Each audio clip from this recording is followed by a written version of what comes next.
Je vais essayer de faire court, mais je voudrais tout d'abord vous saluer. Je voudrais associer à l'accueil que je vous dois Robert Bidault, qui est vice-président et qui est président de la commission des solidarités, la 4e commission, qui s'occupe en particulier de vous, mesdames et messieurs, mais de la petite enfance. Ça commence petit et puis ça finit, voilà. Et je salue Monique Arbolec aussi, qui s'investit énormément depuis un certain temps maintenant. Valérie Leget, qui est présente, ils sont présents à mes côtés. Et puis Alain Drouin, avec qui j'ai partagé quelques années au sein du conseil, alors départemental, effectivement. Vous voyez, on est dégradé maintenant. Avant, c'était général, c'est encore marqué ici, mais maintenant, c'est départemental. Il n'y a plus de généraux, si vous voulez.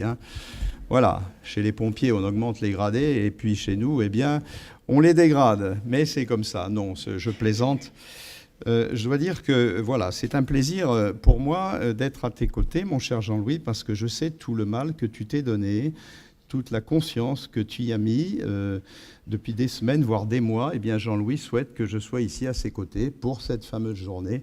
Et je peux vous dire qu'il s'est vraiment investi. Et même si parfois il peut paraître long, eh bien, il a tellement de choses à dire qui ne sont pas proportionnelles d'ailleurs à ce qu'il fait. Donc, je considère que voilà, tu méritais de pouvoir t'exprimer. Et je tiens encore une fois à te féliciter, à te remercier.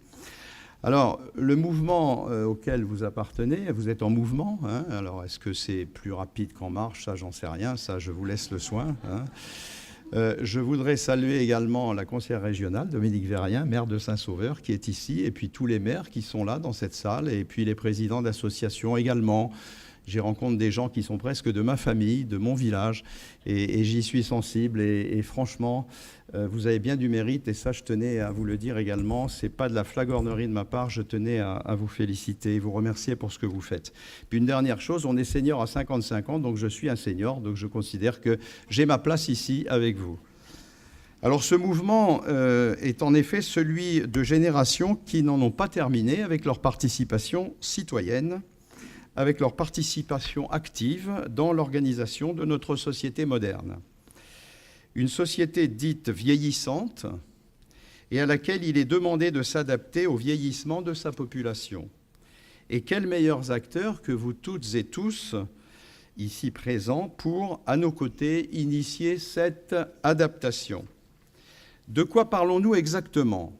Du bien vieillir en France, du bien vieillir dans l'Yonne.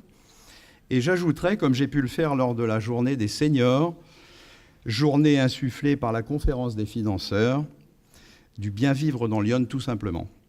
Bien vivre, et peut-être plus encore quand on entre dans l'âge de la retraite, c'est tout d'abord avoir une vie sociale des plus denses. C'est rencontrer des gens de toutes générations confondues, c'est échanger à tout propos avec eux. C'est profiter des offres culturelles, touristiques, qui sont proposés sur notre département. C'est apporter une réflexion à leur sujet, c'est apporter une valeur ajoutée, c'est contribuer.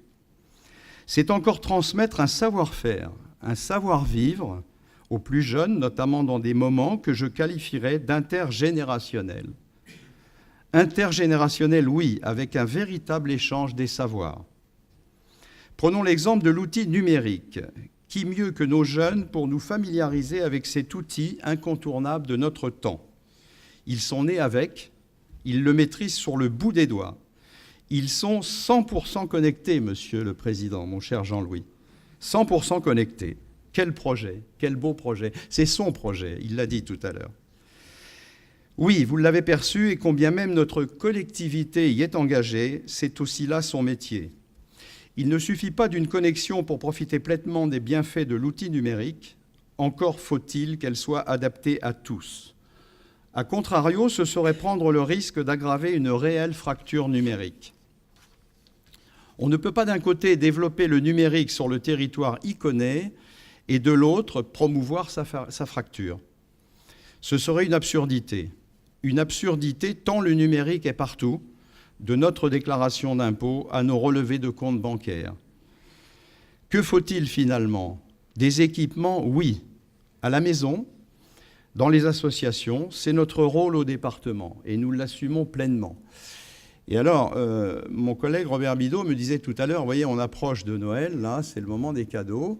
Eh bien, je voudrais vous dire, alors on ne pourra pas vous servir tous en même temps, mais qu'au département, nous avons chaque année des matériels dits réformés. Vous savez, on consomme beaucoup d'informatique et on utilise beaucoup de matériel et on peut en mettre à votre disposition. Donc, s'il y a une association, si vous souhaitez acquérir un matériel qui pourra vous rendre service, eh bien, vous voyez avec Jean-Louis, bien sûr, il saura faire le relais, mais au département, nous sommes prêts à vous aider, n'est-ce pas Robert, puisque c'est ce que nous faisons d'ailleurs. Il y a des gens qui sont au courant, qui le font, qui le demandent. Donc ça, c'est important, parce qu'effectivement, c'est le monde d'aujourd'hui et encore plus de demain. Donc si on peut vous aider dans ce sens-là, on le fera bien volontiers.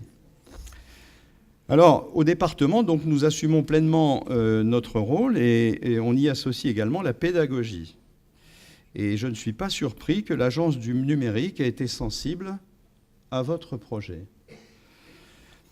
En quelques mots, mes encouragements, mes félicitations donc, vont vers vous pour la conduite de ce programme qui est des plus importants. Conduire un tel projet, enfin, c'est, je le crois sincèrement, avoir pris conscience que l'on ne peut pas tout attendre du service public. Certes, on est en droit d'attendre beaucoup, mais pas tout.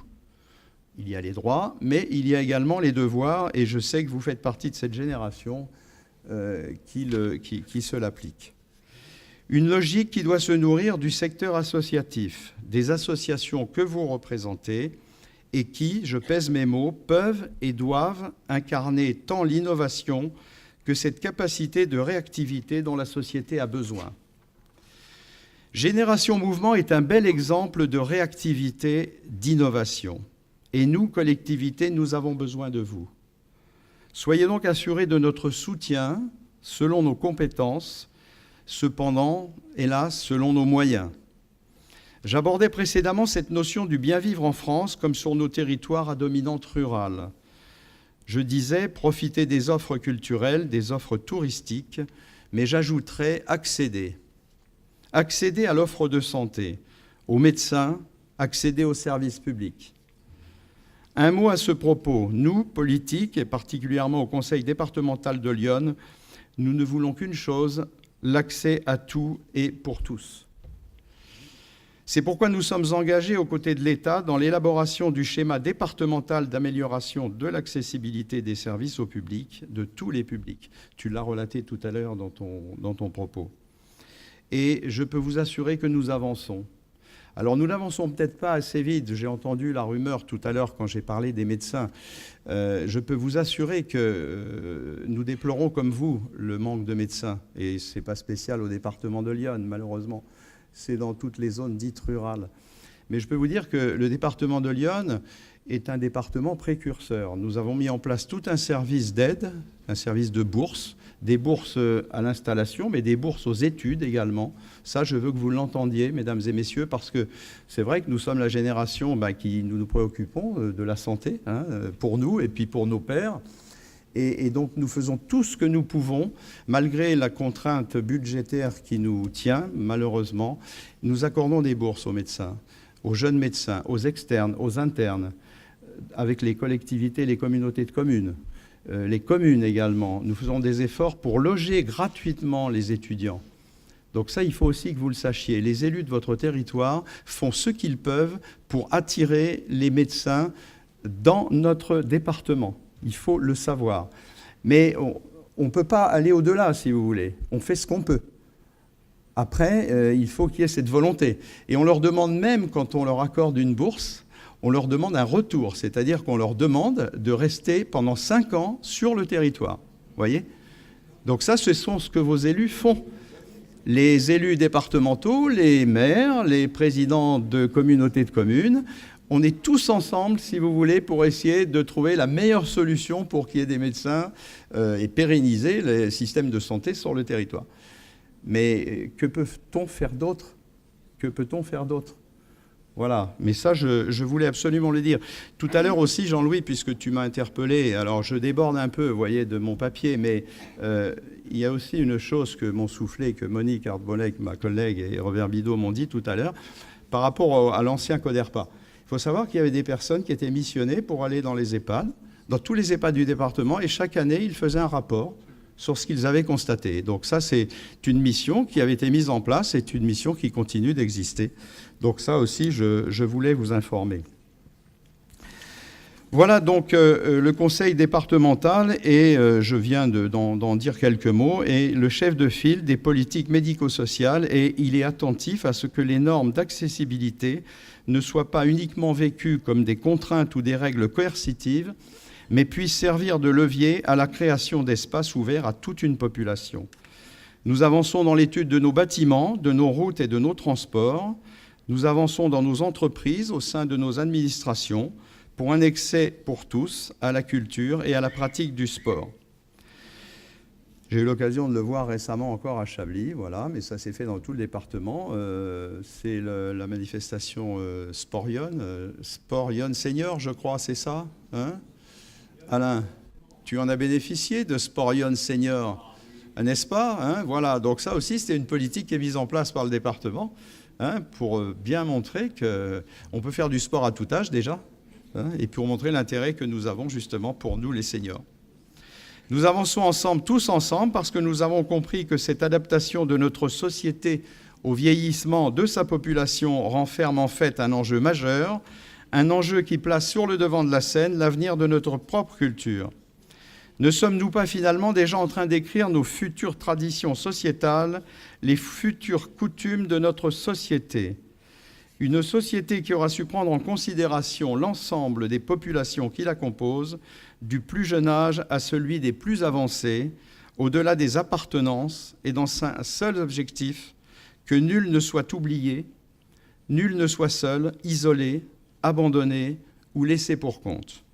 C'est notre vocation au Conseil départemental de l'Yonne, mais je le répète, c'est en tissant de puissants liens que nous y parviendrons, et ceux qui nous unissent aujourd'hui avec les générations mouvements sont de cette trempe.